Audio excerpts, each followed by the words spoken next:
बिस्मिल्लाहिर्रहमानिर्रहीम। आज हम करने जा रहे हैं एक्सरसाइज 1.3 का question number 5।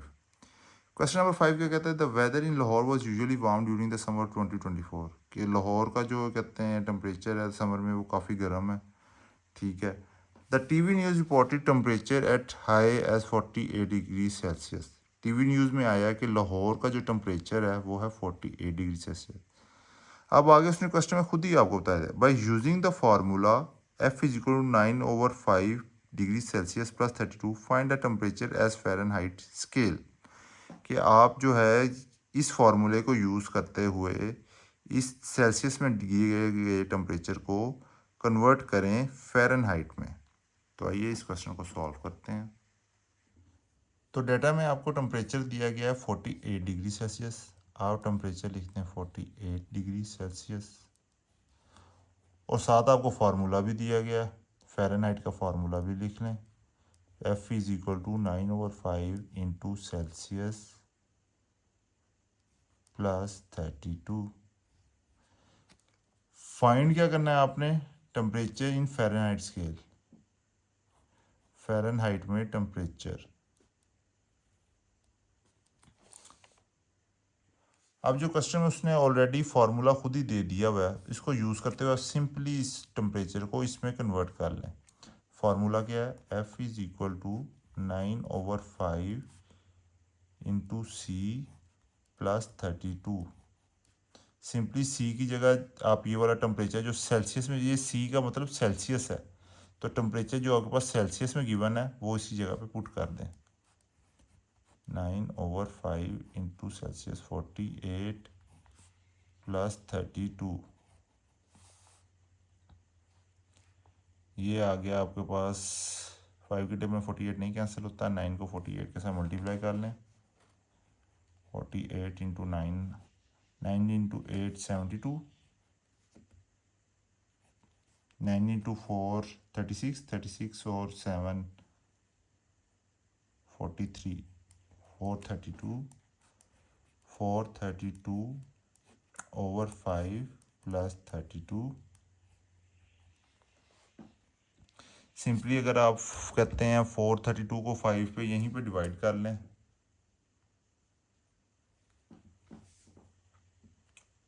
432 divided by 5, 432 divided by 5, आपके पास आंसर आ जाएगा 86.4 प्लस 32। 86.4 में जमा करें 32 को, ये पॉइंट से इस साइड पे आएगी ना वैल्यू। 4 सिंपल आ गया, 6 इंटू 2 8 आ गया, 8 इंटू 3 11 आ गया, और ये पॉइंट कितने डिजिट बाद है, एक डिजिट बाद के बाद आया हुआ पॉइंट, तो यहाँ भी एक डिजिट के बाद लगा दें। तो ये आ गया आपका टेम्परेचर फ़ारेनहाइट में, जो कि रिक्वायरमेंट थी फ़ारेनहाइट टेम्परेचर। तो ये क्वेश्चन आपका हो गया है सॉल्व यहाँ पे। अब अगला क्वेश्चन है आपके पास क्वेश्चन नंबर 6 एक्सरसाइज 1.3 का। क्वेश्चन नंबर 6 में वो क्या कह रहा है, the sum of the ages of father and son is 72 years. मतलब एक बाप है एक बेटा है, उनकी एज को अगर आप ऐड करेंगे जमा करेंगे तो आंसर आएगा 72 ईयर्स। तो आप यहाँ पे लिख लें, सन की एज गिवन नहीं है, आप यहाँ पे सन को ऐसे रिप्रेजेंट कर लें, प्लस फादर को आप रिप्रेजेंट कर लें एफ से। वो किसके इक्वल आती है, 72 years.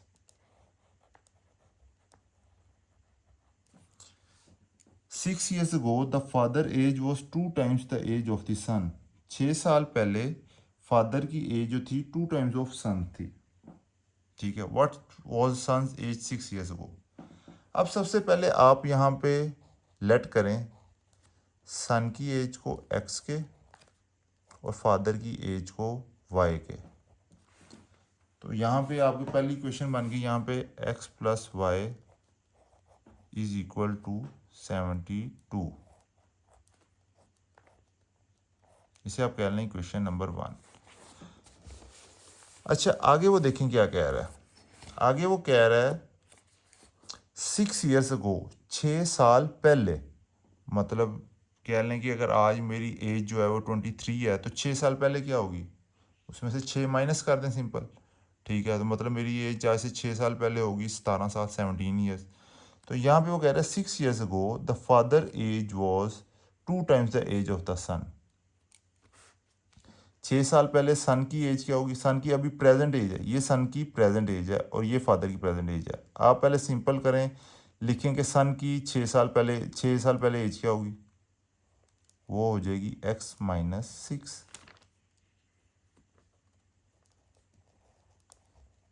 Sons age 6 years ago। Father की एज क्या हो जाएगी, फादर की प्रेजेंट एज है y, फादर की एज क्या हो जाएगी 6 साल पहले y माइनस 6।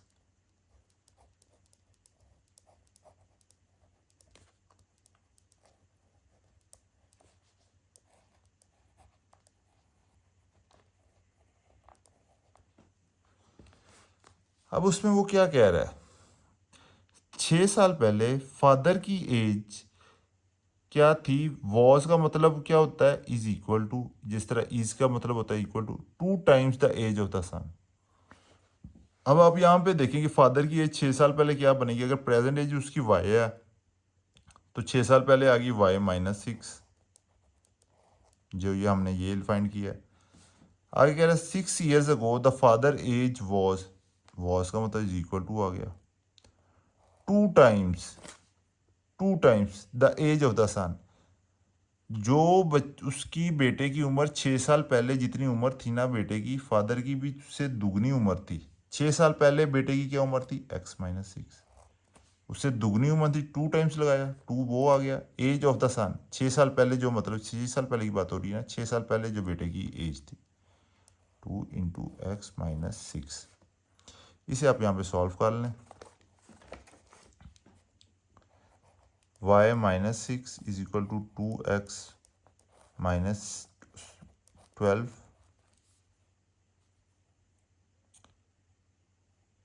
इस y को साइड पे ले जाएं, 2x minus Y is equal to, इस 12 को साइड पे ले जाएंगे, यहाँ पे माइनस है, उस साइड पे जाएगा पॉजिटिव हो जाएगा, 12 plus 12 minus 6, 2x minus Y is equal to 6। तो ये आ गई आपके पास सेकंड इक्वेशन। अब आप अगर इन दोनों इक्वेशंस को ऐड करें आपस में, इक्वेशन 1 और इक्वेशन 2, तो आपके पास वैल्यू आ जाएगी। एडिंग इक्वेशन 1 एंड 2, क्या है, x plus Y is equal to 72, 2x minus Y is equal to 6। तो ये आ गया आपके पास 2x प्लस एक्स 3x, ये कैंसिल, 72 प्लस 6 78।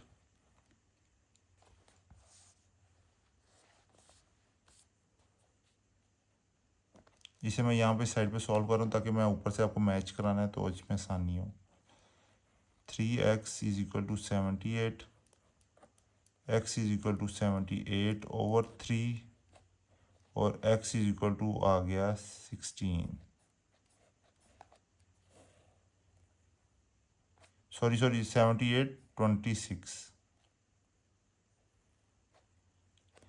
x की वैल्यू होगी 26। अब 26 क्या है, सन की एज जो प्रेजेंट है वो है 26। ठीक है, तो यहाँ पे आ गई सन्स प्रेजेंट एज, क्योंकि देखें आप सन को हमने किसकी वैल्यू के प्रेजेंट एज को किसके इक्वल लेट किया था, एक्स के, तो यहाँ पे आपके पास एक्स की वैल्यू आ गई ना 26, तो ये मतलब सन की प्रेजेंट एज आई। सन्स प्रेजेंट एज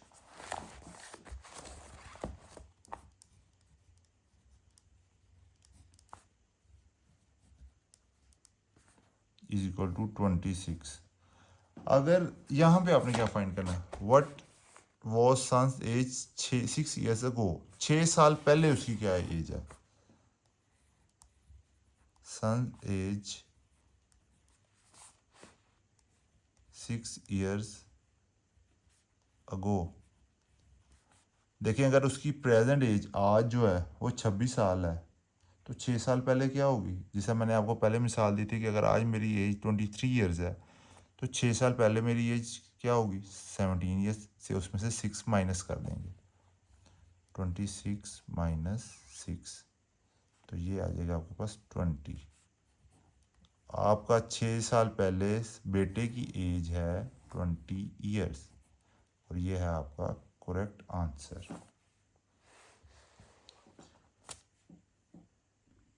अब अगला क्वेश्चन नंबर 7 है आपके पास। उसमें वो कहता है Mirha bought a toy for ₹1500। Mirha ने एक खिलौना खरीदा है, कितने का खरीदा है? 1500 का, और उसे बेचा कितने में है? 1520 में।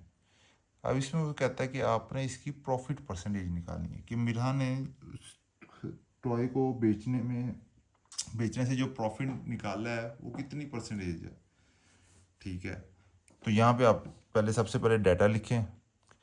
जो होती है ना परचेजिंग प्राइस, उसे हम कहते हैं कॉस्ट प्राइस। जो चीज़ खरीदी जाती है जितने की, उसे हम कहते हैं कॉस्ट प्राइस, कि उस चीज़ की ये कीमत है। कॉस्ट प्राइस आ गई 1500, और जितने की बेची उसे हम कहते हैं सेल प्राइस। सेल प्राइस आ गई 1520। कहता है प्रॉफिट परसेंटेज फाइंड करनी है, प्रॉफिट परसेंटेज फाइंड करनी है। अब प्रॉफिट परसेंटेज फाइंड करने के लिए आपको सबसे पहले प्रॉफिट परसेंटेज का फॉर्मूला आना चाहिए।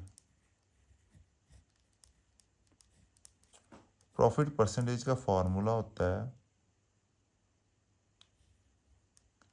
Sale price minus cost price over cost price multiply by 100।